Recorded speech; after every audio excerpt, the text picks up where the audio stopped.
Sahana bhavatu Sahano bhunaktu Sahaviryam karvavahai Tejasvinavadhitamastu ma vidvishavahai. Om Shanti Shanti Shanti. Om. May He protect us both. May we both enjoy together. May we both exert together. May our studies become brilliant. May we not become disputatious and hate each other. Oh, peace, peace, peace. Gurur Brahma, Gurur Vishnu, Guru Devo Maheshwara, Gureva Param Brahma, Tasmai Shri Gurave Namaha. Guru is Brahma, Guru is Vishnu, Guru is Maheshwara. Guru himself is the supreme reality. Therefore, my salutations towards the Guru. Welcome everybody to, I think so, the second part of Guru Purnima. The title, Troubled Times. Ramayana Decoded, Troubled Times. Troubled times, I told you, is where even though people may be studying scriptures, they see something else, absolutely something else, which has nothing to do with higher lives. They see, even in goodness, bad qualities. They see, even in a bad person, good qualities. The problem is not seeing good qualities in a bad person, but justifying the wrong. And once the mind starts justifying the wrong, there is no escape to it. It hijacks its own intellect, and the thinking is also done within the periphery of the emotions of the mind. Rama, character of Rama, what all good he has, hardly anybody realizes that. So anybody saying Ramayana, sir, we will study Ramayana.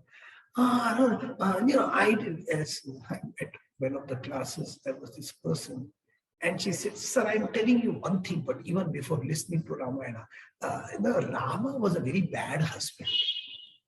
This opinion is already made. Rama was a very bad king. Rama was very... So why this happens is without proper knowledge of the Ramayana, certain facets of Rama has been highlighted, which is not interpreted properly.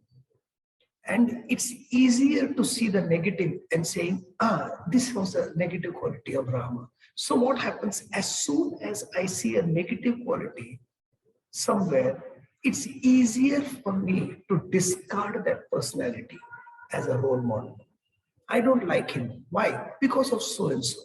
One or two lacking in my information, not the personality, in my information, but we are ready to throw that away so that we don't have the responsibility to change. We don't have the responsibility to be better. What all Rama did, we will not do. But what he did wrong in my perception, that I will highlight and say, no, Ramayana is useless. Simply. So the same thing is with Ravana. Same thing. Ravana was a very good husband to Mandodari. What nonsense. Anybody has any idea what Ravana was? Licentious personality. But the highlighting of a point, in my perception positive, so-called, in an evil person. This is troubled times. So in troubled times, majority of people will be talking about Hiranyakashipa, about Ravana, about Karna or Duryodhana as great personalities. This is Kali Yuga. That's why it's troubled time. Majority of students are supposed to study Ramayana and enhance their understanding of these scriptures. Bhagavad Gita, I like. Is it really like, which God do you like, Rama or Krishna? Krishna. Why? Because Krishna lied also, no? In the Bhagavad Gita, he lied, no? He lied in the war also. And then, he had so many women with him. And he was not married to one person and stayed. All the things which is an escape route for my personality to live a licentious life, I take role model accordingly. So the first aspect, as far as the avatars are concerned, the seventh avatara was Lord Rama. Eighth avatara was Krishna.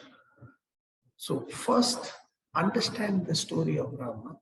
Understand what that personality is, to be a king and yet give up the kingdom on a promise of what my father, the king, gave to one of his queens, that is the subject.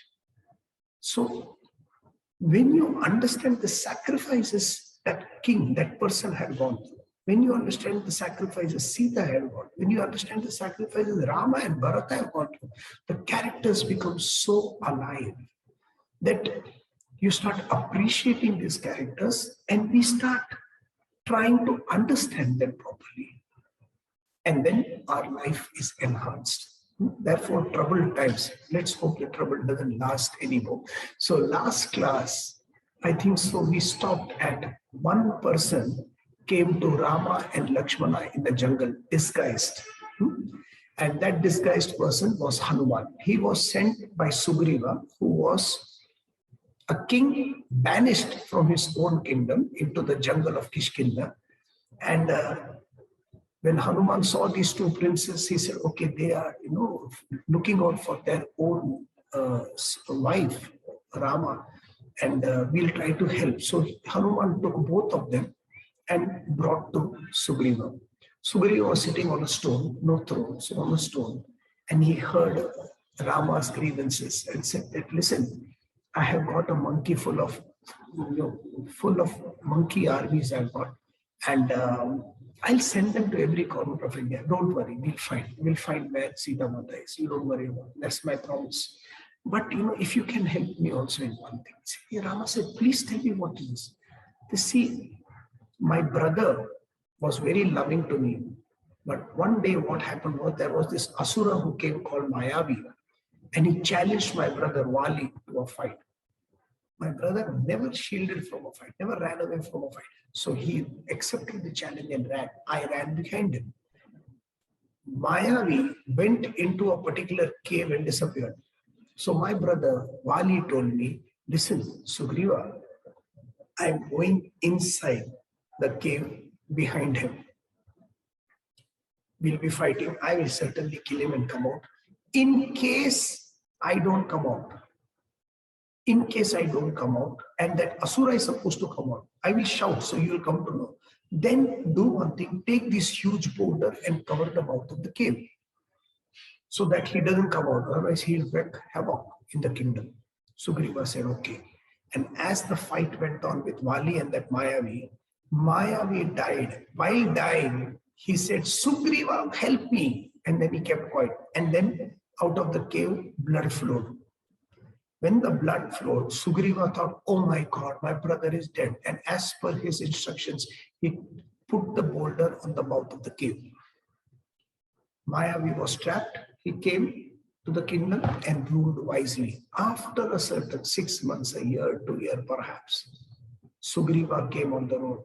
He came out and said that, why did you do this? And then he started shouting at Sugriva, Wali, saying that you wanted this kingdom every time. Wali was the elder brother, Sugriva was the younger brother. Ravana was the elder brother, Vibhishan was the younger brother. Rama was the elder brother, Lakshmana, and Bharata was the younger brother. And every time in all the three cases, the younger brother was misunderstood. There is a pattern here. So he threw Sugriva out and he kidnapped his Sugriva's wife, that means his own sister, daughter-in-law, as a daughter-in-law, and kept by his side. That I am not going to release her. So Sugriva was seething because he was missing his wife and the wife was there. And he said to Rama, please see if you can do something about him. He's extremely strong. If you can kill him. Rama said, of course I can kill him. And then Rama came to know that Vali had this power of absorbing 50% of the other person's strength. So Rama hid behind a tree and shot Vali. After a brief fight, Vali died. And Vali represents the sense objects. Any sense object which I have a weakness for. As soon as that sense object or being comes before me for whom I have weakness, 50% of my strength disappears. Then I succumb to that desire. I succumb to that object. So whether it is alcohols, whether it is drugs, whether it is cigarette, whether it is TV programs, whether whatever it is, mobile, anything, I succumb to it because it takes my power away. So the best way to attack the sense object is not to know that you are fighting. Stand behind the tree of objectivity and shoot the arrow. Never allow the mind to say that this is what I want to do. The intellect should be intelligent. No, doesn't matter. But little bit of strain you can do. Just little bit, not much, little bit. This is the way, with persuasion, careful analysis and persuasion, you can change the temperament of one's own mind. We can do that, right? So Sugriva saw to it that Vali was defeated. The kingdom was Sugriva. The queen came for Sugriva and Sugriva enjoyed.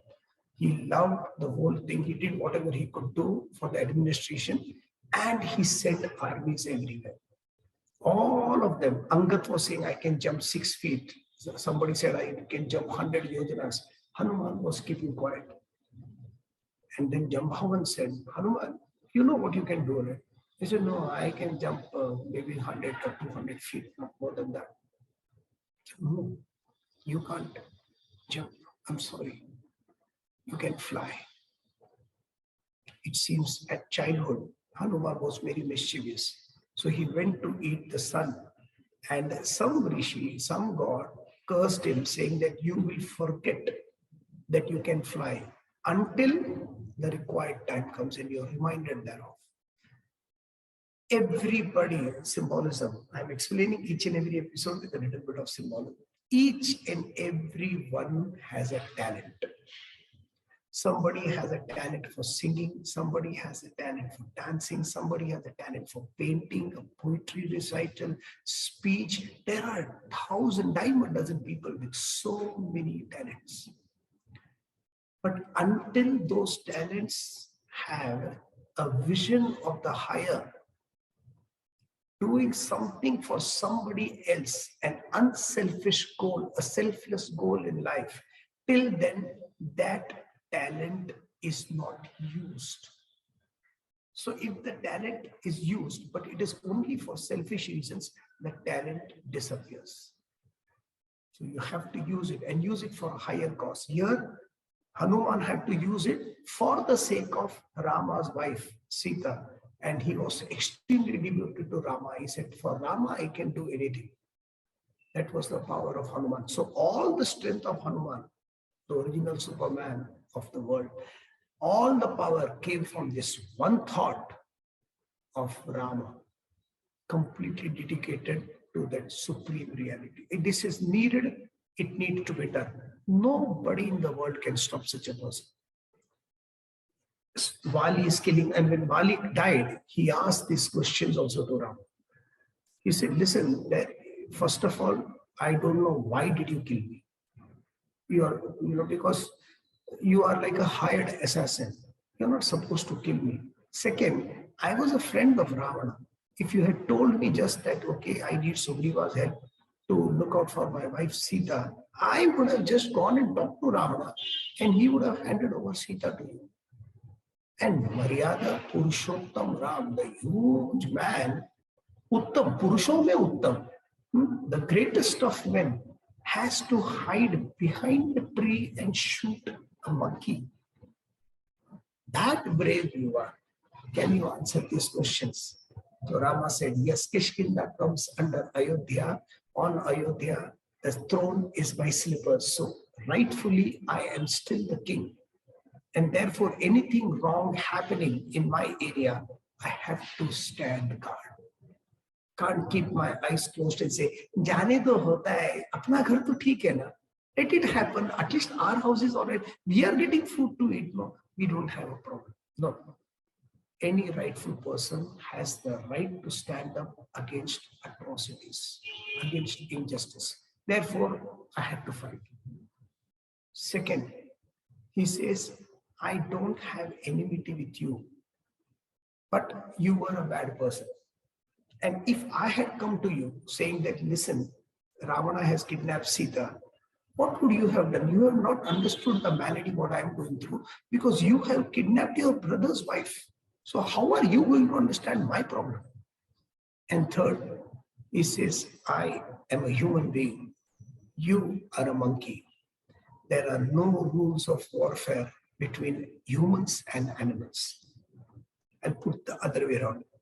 If a man is walking in the jungle and a tiger attacks, it will not attack right from the front, look at the man and say, can I come? No, it will attack from a suitable point, from its vantage point, wherever it is. There are no rules. Similarly, when I am attacking an animal, especially a man-eater, there are no rules. Bali was completely satisfied and he disappeared. As they were walking, another episode is Rama and Lakshmana, they were hungry and there was this person, a tribal lady called Shabri, and she was giving them berries. She did not know what kind of berries it is, raw, it is ripe, she had no idea. So what she did was, she picked up one by one berry, bit it, saw that it is sweet. If it is not sweet, she would throw it away. If it is sweet, she would give that to Rama and Lakshmana. Lakshmana straight away refused. Kiska chota nahi khane, disgusting. Rama ate it. And when Rama was asked by Lakshmana that how come you are eating that jhuta bear from Shabri, that tribal lady, he says the topmost thing in anybody's life is love. If love rules every relationship in your life, you're always happy. But if you have any kind of differences, a disassociation with people around, the problems and suffering arises from that. Rama was not bothered about casteism, high caste, low caste, nothing. He just believed in love. Same thing. At present, in the troubled times, I am not going to explain what's happening around. You are intelligent enough to analyze and understand. A time should come where we should forget what caste we are, what surname I have, what is, am I a North Indian or a South Indian or East Indian or a West Indian? Nothing. Am I from this country or that country? No discriminations at all. This is a male person, this is a female person. No. Use your head to relate with everybody. Allow everybody to be as they are. No comparisons. And if somebody is not getting their worth, they are not getting enough support economically from the society, then each and everybody is supposed to be responsible for that and do what you can for everyone.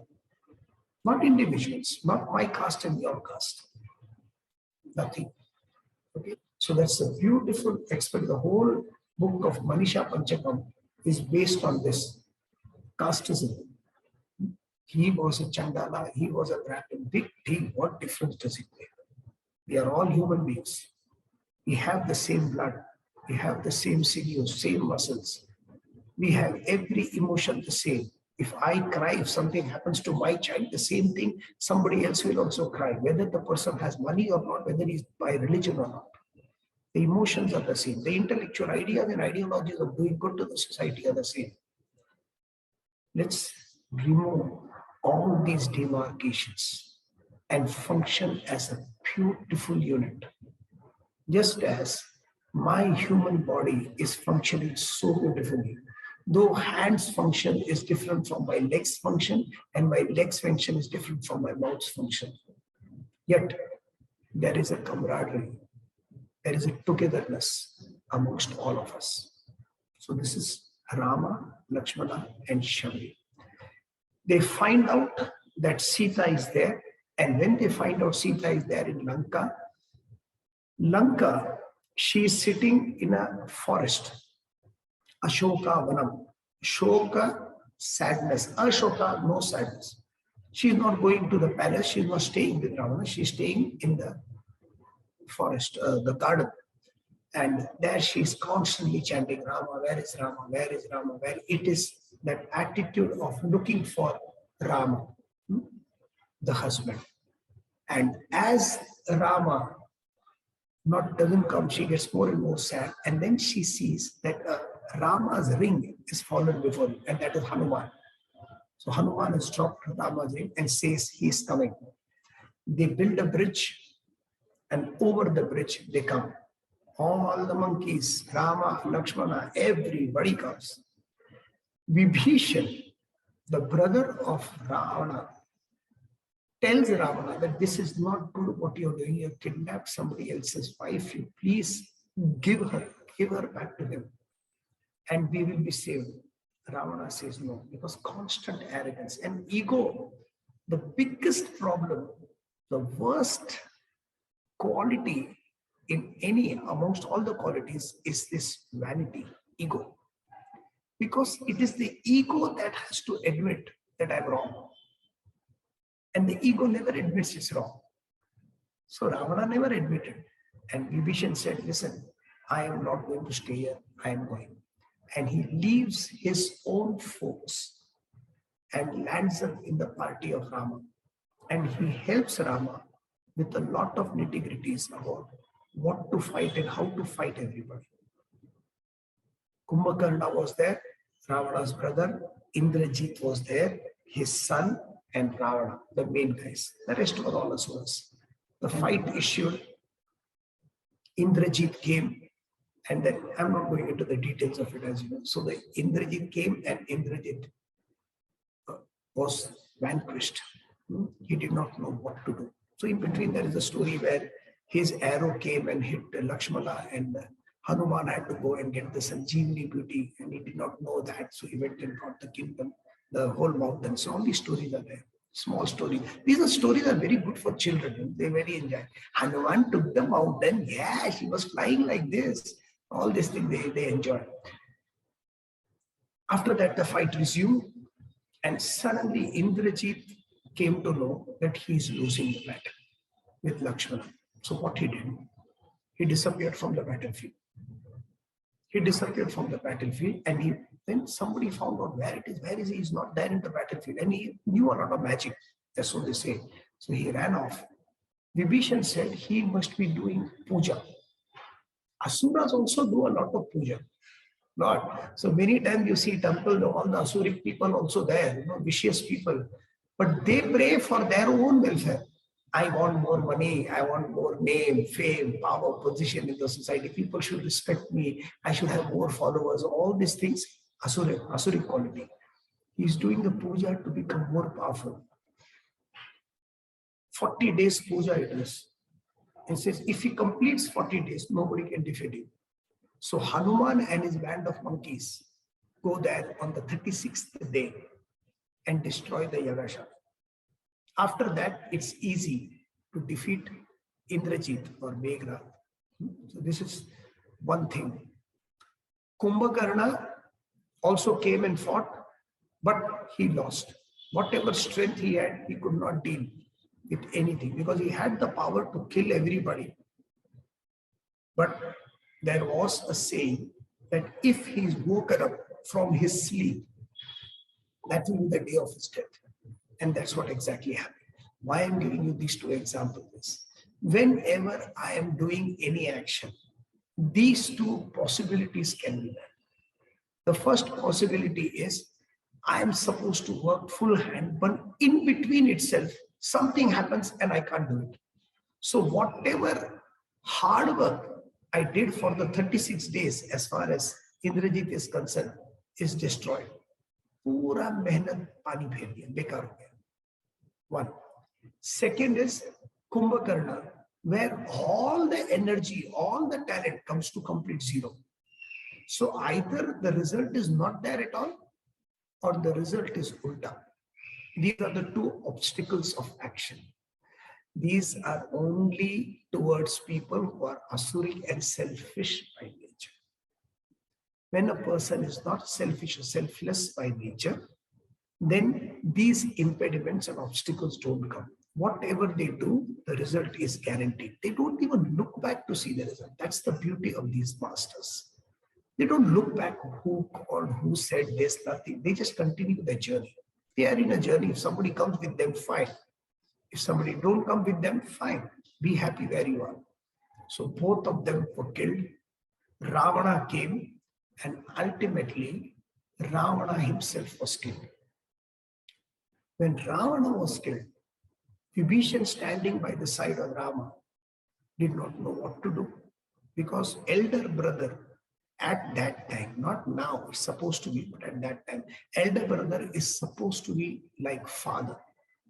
So when the Ravana died, Vibhishan thought nobody is there to do puja for him, to cremate him properly. So he said, should I go as a younger brother? Should I go and do it? And then he looked at Rama and everybody and said, my God, but these people will think I'm a spy.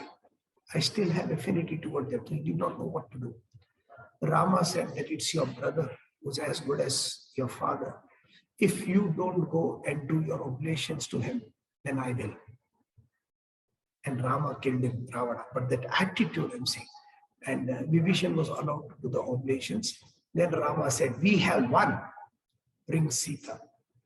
Sita came, and as soon as Sita came, somebody, whether it was Rama or not is a question mark. Because there are various versions of Ramayana, I told you, tremendous amount of versions. Everybody talks differently. Somebody said that, how can we believe Sita is still righteous? Her sanctity is maintained. So she has to do the Agni Pariksha. So a fire was built. Sita walked through the fire, and Sita came out completely pure, so they say. And unscathed, fire did not burn, and she and Rama were happy. Then they went to Ayodhya, and from there on, he ruled. Okay. Now this is where the Valmiki Ramayana ends. This is one Ramayana that ends, so it's done. The second Ramayana, which is Uttara Ramayana, is again about Sita, that somebody told after a few years, some washerman, that he told his wife that I am not like Rama, taking care of his wife, even when the wife has stayed in somebody else's palace. I don't want you. And he threw his wife out. Rama heard that and said, oh my God, people still have this belief that I must have done something wrong. So he sent Sita away into the jungle when she was pregnant in Valmiki's ashram, and did not go to collect her. Never. That's it. So Sita stayed there, gave birth to Love and Kush. And after Love and Kush came and told the story of Ramayana to their own father, Rama was very sad. He was very happy. He embraced both the children. And as Sita came before him, again somebody said that she has to go through Agni Pariksha. This time Sita said. Sita did not, and she entered the Mother Earth. This is the end of the story. Okay. Story is over. Now symbolism. Right from start, Ramayana is a story of Rama, considered to be Maryada Purushottam, Purusha. So the divine spirit is Rama, righteousness, and Sita, the lady of the house, is represented as Prakriti, matter. The lady of the house does everything. Everything, right from start to end. All the decisions are made by the lady of the house to bring up the house. So Prakriti is Sita.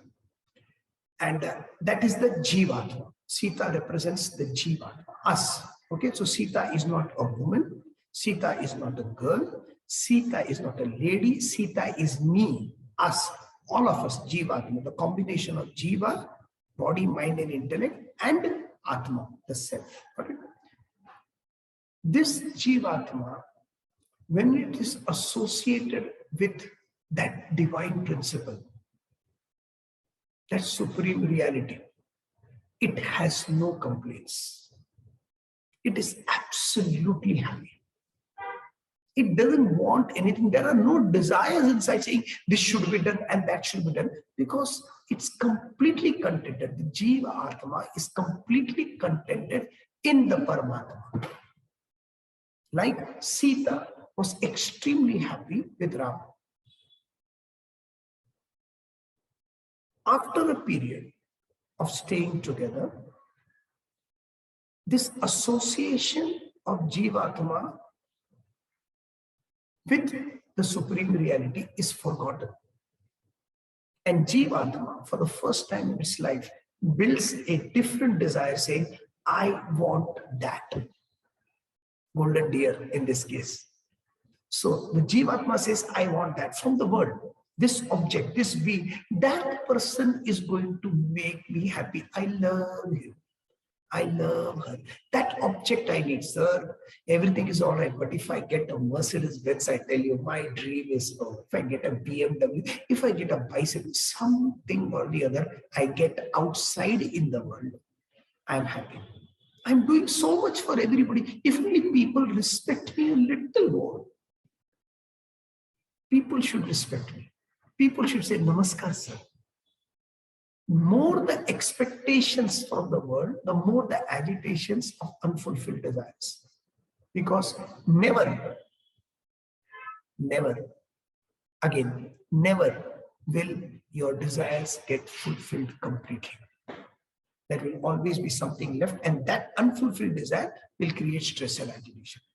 So first time Sita says, I want that golden deer, and she sends Rama away. Lakshmana has to draw the Lakshman Rekha. And when I said Lakshman Rekha, in one of the interpreters, highly in one of the IITs, I was listening, somebody was giving me that video. And that lady, she was teaching, and she said, Lakshman Rekha put Sita, and Sita was standing there, and he put the Lakshman Rekha also, that the lady cannot go outside. For generations now on, all the men have drawn Lakshman Rekha around women. What is the Ramayana saying, and where they have brought it? It's a beautiful small hammer which you are supposed to hit very little small hits on gold and diamond to make jewelry. We are using it to break rocks. That's the level. It's not about men and women. These guys, Valmiki and Vyasa, were never talking about men and women. They are talking about spirit. They couldn't come to that level. They couldn't come to different levels. So, Lakshman Rekha is Lakshmana drawing a circle around the Jivatma, saying, listen, don't cross this. This is important. At this time, don't cross this. At night time, this particular time, don't go to this street. It's extremely dangerous. I will still go. Then you will reap the results thereof. So that attitude of discipline yourself. I should not drink. I should not, whatever it is. This is the way I am going to live. Let the world live how they are living. Let the asuras live, whatever be their time, whatever be the place, whatever they eat, they drink. It really doesn't matter, because their life is different. Let them answer. But for me, I have a Lakshman Rekha on me. This I will do, and this I will not do. There are certain lines and boundaries which I will not cross. Can't be vicious. Can't put the other person down intentionally where they suffer so much. This is my line. And who makes these lines? We only. So the Lakshman Rekha was drawn, and Sita, the Jivatma, what it did, it stepped over.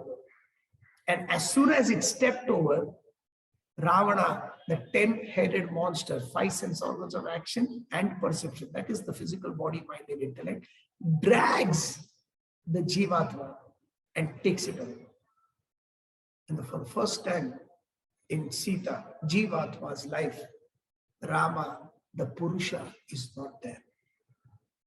And when that supreme reality is not there in that Jivatma's life, in that person's life, life is big hell. Can't do anything. You'll never find happiness anywhere because the sight of reality is lost. In such a way that the sight of reality is completely lost, the Jivatma, what it does, it doesn't go and indulge further in Ravana's palace. It sits on Ashoka 1. Shoka, sadness. Ashoka, no sadness. No happy, no sadness. Neutral state. And constantly thinking about how to get back. This was how I was physically X amount of years back. How to get back to that? What should I do to get back to that? This was what I was emotionally so strong that nothing would affect me. And now even a pin drop and I fall. How should I face that? Intellectually, people dime a dozen are running around and thinking about different things. Fake news, all these things are going on. In all this, throughout all this, how can I maintain sanity in an insane world or situation? She's constantly thinking about the Supreme Lord. And when you are saturated towards meeting that divinity, a guru, the Hanuman, comes and says, don't worry. You are agitated? Yes. You are having trouble? Yes. You don't worry. Everything will be taken care of. Rama comes and defeats Ravana. The mergence is about to happen of the Jivatma and the Paramatma. But the Paramatma has one more test. Where is the Agni Pariksha? How does Paramatma know that Jivatma, this personality, is completely pure and capable to achieve that divine state? And we have to do the Agni Pariksha. Sorry, there is no other way out. Agni Pariksha is not building up Agni. Agni means fire. Fire represents knowledge. It burns the old, creates the new. Agni Pariksha is all of us starting to work towards the higher. Study, sacrifice. Study towards the greater heights, sacrifice, do something unselfish, something charitable, an attitude of giving and not taking. This is all difficult initially when you start, is the Agni Pariksha. Each one has to go through this. Nobody gets, some books say that student was sitting like this, teacher came and touched the head and he became realized. It doesn't happen that way. It has to be discipline. It has to be hard work. It has to be self-restraint, self-control in how you are going to live your life. With knowledge, keep on cementing the knowledge so that the external winds of wrong things and wrong notions does not even come near you. When we go, Jivatma, the Sita, goes through that Agni Pariksha, Paramatma accepts the Jivatma wholeheartedly. Valmiki Ramayana is over. Ayodhya. Now, if you take Uttara Ramayana, then the translation and the understanding of the Ramayana changes. This is my opinion. Right or wrong, I don't know. It makes more sense to me. Sita was always spiritual. Rama was a king. So imagine a king into socializing and all. When they come to Ayodhya, newly married, after 14 years, how many houses they would be invited for dinner, lunch, parties, receptions, and they were going everywhere. And Rama was comfortable with that because socializing was one of the jobs to be done by the king. Sita was not. She was always a little introverted. She enjoyed her trip of the forest and she was missing that forest. She was missing that loneliness, just sitting and doing nothing. And she was continuously telling Rama, please send me to Valmiki, send me to Valmiki. Somebody said something again, and Rama decided that Sita should be dropped at Valmiki's ashram. Lakshmana took at the night and dropped Sita. Now, from here on, Sita is the main central character, not Rama, in my Ramayana. Sita was dropped into the jungle. She was pregnant with Rama's children, question mark, because other people were doubting that it is Ravana's child. So we don't know. It was a question mark even in Rama's mind. And Rama sent Sita away and never called back. Now, if in nowadays, husband and wife are married and the wife is pregnant and the wife says, I want to go to my mother's house. The husband says, yes, yes, of course. And he drops her to the mother's house just for 2 days and doesn't call back. He doesn't go to pick her up. What would be the condition of that lady? You tell me. She'll be sitting, she'll be crying, she'll be calling, harassing. Please come, why are you not coming? What did I do wrong? Did something happen? Constantly. Even if there was a phone at that time, it was all mental telepathy because the compatibility between all these great masters, especially Rama, Sita, and all, were tremendous. Sita never once called for Rama. That was amazing. Stunning from my point of view. A pregnant lady in the jungle visiting an ashram of Valmiki, and she stayed there. She never came back and told Rama, how come, how dare you do this? That shows the strength of a woman. That shows the female identity is so much superior than anything which devoid of strength. You see around everywhere, and women are sitting and crying, this happened, that happened. Here is the lady, she was put right in between the jungle, a queen for that matter, a pregnant woman for that matter, in the jungle, and she did not make one single call. She did not mention that I am missing Rama, please come. She gave birth to both the children. She saw to it that they grew up beautifully. She gave them values, strength of character, and all these things she gave. And both the children were brought up beautifully. Rama, in his part, he drove Sita away. He didn't have any other wife. Rama could have married. Tremendous pressure amongst everybody to get married again. Because the king can get married until he gets progeny. Here, from Rama's point of view, there is no progeny. Sita left. And the rishis said that you have to do Ashwamedha, Yajna, a puja. But in that Yajna, husband and wife are supposed to sit together. Therefore, you have to get married. Since Sita is not there anymore. Rama built a golden statue of Sita and saw to it that the Yajna was, puja was complete. He never married. Till the last, he never married. So, it is the understanding of why somebody does something and what are the compulsions that makes it. It was just that he was tired with Sita, he could have married somebody else. He did not do that. It didn't even cross his mind. And that Ashwamedha Yajna was going on. They have to let a horse free, and that horse, anybody holds the horse, that means they are challenging Rama. And there was an army behind, and these two children held the horse. There was a fight issued.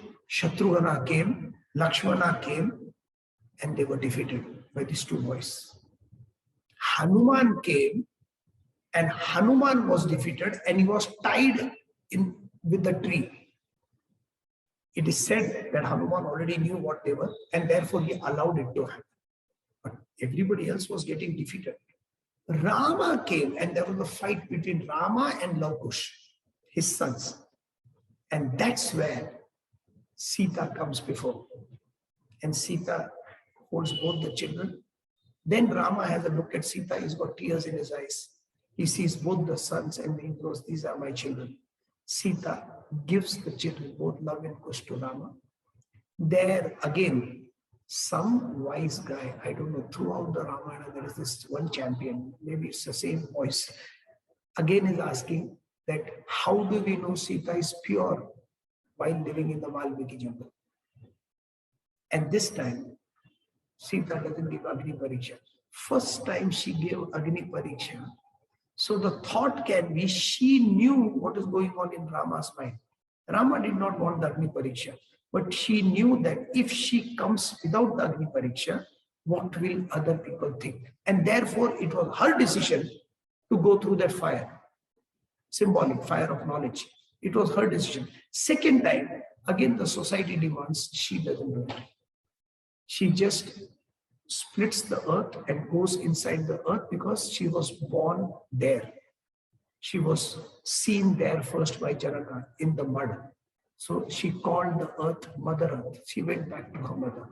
The whole focus of Uttara Ramayana is Sita. Ultimately reaches the supreme reality. She lives on her own terms. So till Ayodhya, Rama is the hero. Sita is the heroine. And for Sita, he did everything. Lakshmana left his wife behind to come with Rama. He was also married, but he told his wife, you take care of everybody, I am going. Bharata had a wife. Wife was in the palace and he was living alone outside on the outskirts of Ayodhya. Just brilliant. Sacrifices, sacrifices, sacrifices everywhere. And everywhere, Rama's attitude was, I want to do everything for Dharma. After the Ayodhya Khan, after Ayodhya he ruled, then the system changed. But till then, his thought was always, I cannot take the easy way out.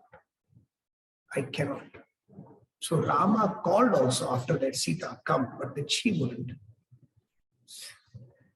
It's a true story. There was a husband and wife couple, and the husband had a job in Dubai. It's a true story, okay? Husband had a job in Dubai. So he told the wife, you stay here and take care of my parents and children.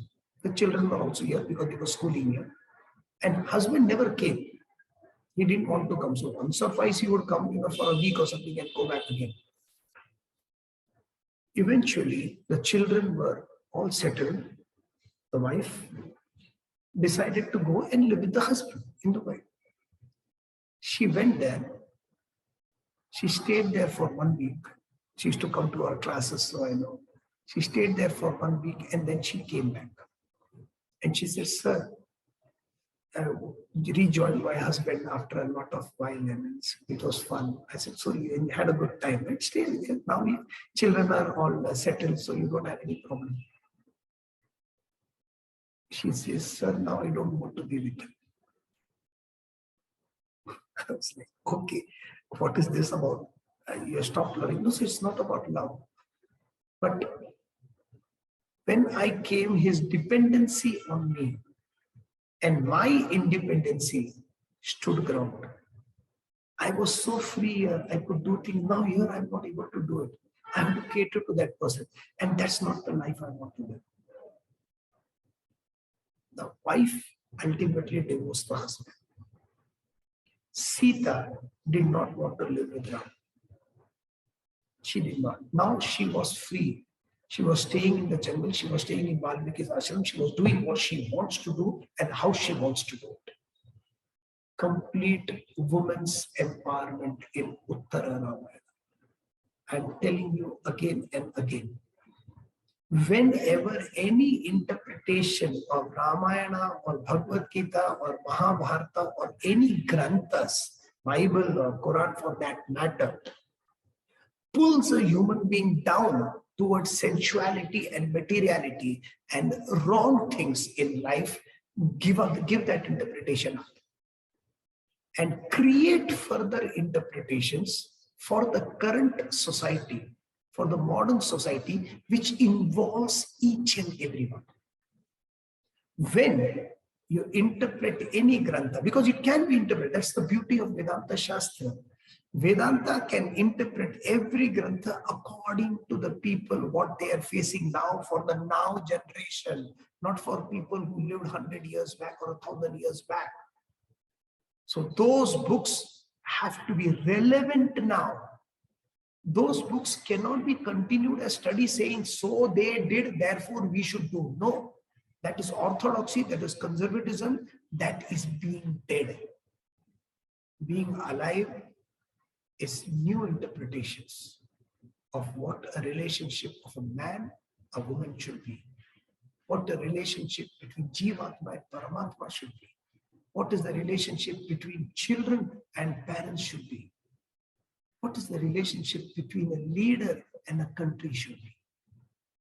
Not reference of old books, but refer the old books of the Bhagavad Gita to give new junction, new interpretation for the society, for its upliftment. A plant growing, you cut it out, it still tries to reach the sky. You cut it out more, it still brings up few buds to again reach the sky. Living and life will continue. New growth will happen. New shoots of happiness will spring, provided I see the world in its proper interpretation. My perception needs to change from old and orthodox, which is not for this world, to something new for the coming generation. Eventually, they will teach Ramayana in entirely a different way. They will teach Mahabharata and Bhagavad Gita, slokas of Krishna and stories, in entirely a different way, which will uplift the whole society. That's our prayer. We'll continue next time. Thank you very much.